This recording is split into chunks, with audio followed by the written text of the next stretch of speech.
നബി സല്ലല്ലാഹു അലൈഹി വസല്ലം തങ്ങളുടെ കൂടെ സ്വർഗത്തിലെത്താനുള്ള അവിടുത്തെ കാണാനുള്ള സൗഭാഗ്യത്തിന് അവിടുന്ന് വെച്ച കണ്ടീഷൻ എന്താ? ലൈസ ഫീ ഖൽബിക ഗിശ്ശുൻ ലിഅഹദിൻ. ഒരാളോട് വെറുപ്പില്ലാതെ മോന് ജീവിക്കും. ഒരാളോട് വെറുപ്പില്ലാതെ. നമുക്ക് ഒരാളോട് എങ്ങനെ വെറുപ്പ് തോന്നുന്നത്? ശരിക്കും വെറുപ്പ് തോന്നാനുള്ള ഒരു കാരണം, ഒന്നിക്കിൽ നമുക്ക് കിബർ ഉണ്ടാവും, അല്ലെങ്കിൽ അയാളോട് അസൂയ ഉണ്ടാവും. രണ്ടും നമ്മുടെ പ്രശ്നമാണ്. ഒന്നിക്കിൽ അയാളോട് നമുക്ക് അസൂയ ഉണ്ടാവും, അല്ലെങ്കിൽ നമുക്ക് അയാളോട് വെറുപ്പ് തോന്നാനുള്ള കാരണം നമുക്ക് കിബറായിരിക്കും. അതാണ് അതിന്റെ കാരണം ഉണ്ടാവും.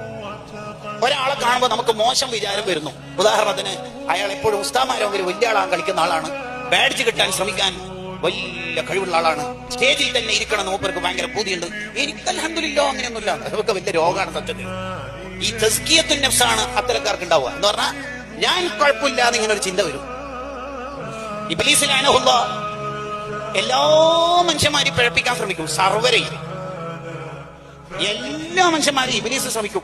കാരണം ഇബ്ലീസിന് അറിയാം ഓരോരാളെ എങ്ങനെയാ പറ്റിക്കേണ്ടത്, മുഖ്താലിമിനെ എങ്ങനെ പറ്റിക്കേണ്ടത്. മൂപ്പർക്ക് ടിപ്സ് കൊടുക്കേണ്ട ആവശ്യമൊന്നുമില്ല. മൂപ്പര് 1,00,000-ലധികം നബിമാരെ കാലത്ത് ജീവിച്ചോണ്ട് തന്നെ എല്ലാ ഉടായിപ്പും മൂപ്പർക്ക് അറിയാം. അതിൽ പെട്ട ഒന്നാണ് ഞാൻ കുഴപ്പമില്ല എന്ന തോന്നൽ. ആ തോന്നൽ എന്നാണോ വരുന്നത് അന്ന് ഇബ്ലീസ് തിരിച്ചു പോകും. അപ്പൊ ശൈത്താന്മാരായ പേരക്കുട്ടികളും മക്കളൊക്കെ ചോദിക്കും, ഉപ്പാപ്പ അയാളെ പറ്റിക്കാനാണല്ലോ രാവിലെ തന്നെ പാന്റും സൂട്ടും കൂട്ടൊക്കെ ഇട്ടിട്ട് പോകുന്നത്, പറ്റിക്കണില്ലേ? ഇല്ല. എന്തേ? അയാൾ ഒന്നിച്ചു കൂടിയാൽ ഞാൻ തന്നെ കുറച്ചും കൂടി കുഴപ്പമാവാൻ സാധ്യതയുണ്ട്. ഞാൻ ഓൾറെഡി മണ്ടനാണ്, ഇനി മരമണ്ടനാവാൻ സാധ്യതയുണ്ട്. കാരണം അയാൾ എന്നെക്കാൾ വലിയ ആളായിട്ടുണ്ട്.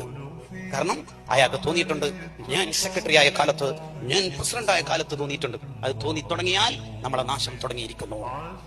അതാണ് ഹാത്തിമുൽ അസ്സം റളിയല്ലാഹു അൻഹു പറഞ്ഞത്, വൽ ഫഖ്റ ഇലൽ മീസാൻ.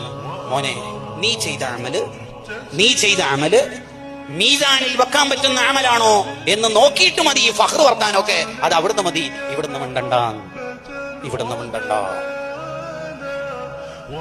നമുക്ക് നമ്മളെ കുറിച്ച് നല്ല വിചാരം ഉണ്ടാകുമ്പോഴാ വേറൊരാളെ കുറിച്ച് മോശം ചിന്ത വരിക. അതിന് ഇമാം ഷഹറാനി റളിയല്ലാഹു അൻഹുവിന്റെ വ്യാഖ്യാനം എന്താണ്?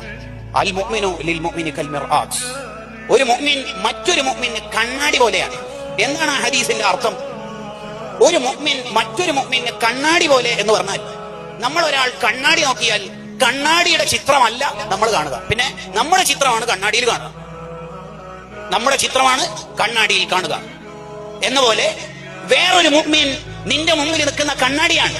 ആ മുഅ്മിനെ കുറിച്ച് കാണുമ്പോൾ ആ മുഅ്മിനെ കുറിച്ച് നിനക്ക് മോശം വിചാരമുണ്ടെങ്കിൽ ആ മുഅ്മിൻ എന്ന കണ്ണാടിയിലൂടെ നിന്നെയാണ് നീ കാണുന്നത്. നിന്റെ ഹൃദയത്തിന്റെ വൃത്തികേട് കൊണ്ടാണ് അയാൾ പൈസന്റെ ആളാണ്, അയാൾ സ്റ്റേജിന്റെ ആളാണ്, അയാൾ ബാഡ്ജ് കിട്ടാൻ വേണ്ടിയാണ് അവിടെ കത്തിയിരിക്കുന്നത് എന്ന തോന്നൽ വരുന്നത് അൽ മർഉ യഖീസു അലാ നഫ്സിഹി, നിന്റെ ഹൃദയം കേടുവന്നതുകൊണ്ടാണ്.